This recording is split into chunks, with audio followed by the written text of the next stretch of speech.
kasih cita-cita tak aslinya. Ternyata cita-cita tak adalah menjadi penyanyi dangdut. Halah, ribet bener urusan cita-cita. Oke, aslinya pertanyaannya adalah apa cita-cita globalis aslinya? Cita-cita globalis sekarang ini adalah membangun financial kingdom. Caranya dengan otoritas negara atas mata uang akan dihilangkan. Bagaimana globalis melakukan itu? Kita sederhanakan cara mereka. Kita tahu bahwa Alibaba dan Ant Group yang kaya dan sukses itu ada di salah negara. Dia kaya di negara komunis. Sehingga aset Ant Group jadi BUMN saat ini. Manyun deh tuh pebisnis filsuf yang namanya Jack Ma.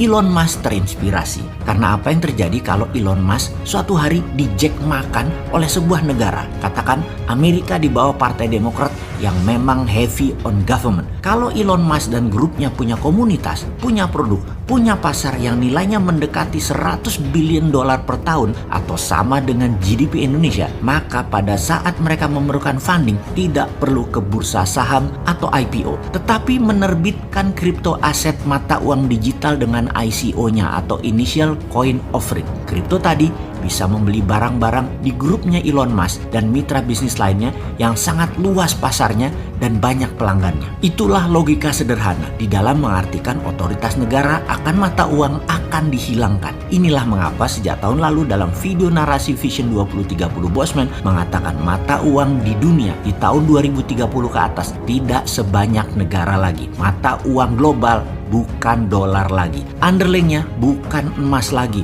bukan hutang, tetapi algoritma pasar konsumen dan produksi mereka. Ini jauh lebih powerful ke depannya karena dunia menjadi digital. Aset digital jauh lebih bernilai dari aset fisik. Kuno fisik itu ke depannya. Kita sebagai manusia berdaulat, patriotis, nasionalis yang anti globalis dan anti penjajahan asing harus punya solusinya untuk mengcounter gerakan globalis karena mereka akan dengan cepat melahap seluruh dunia yang awalnya mereka menggunakan COVID sebagai biological warfare tool. Solusinya bagaimana buat Indonesia? Negara akan punya dua sistem keuangan saat ini sudah benar. Satu mata uang fiat fisik yang saat ini beredar kurang lebih 6.000 triliun rupiah. Yang satu lagi adalah e-rupiah, digital rupiah. Digital rupiah basisnya adalah create money atau cetak uang berbasis pinjaman. Pertama, minusnya APBN pemerintah, mintakan BI berhutang ke negara. Jangan terbalik, pemerintah ngutang ke BI, ngutangnya ke negara melalui BI. BI lah yang menerbitkan surat hutang, jangan negara yang menerbitkan surat hutang seperti selama ini.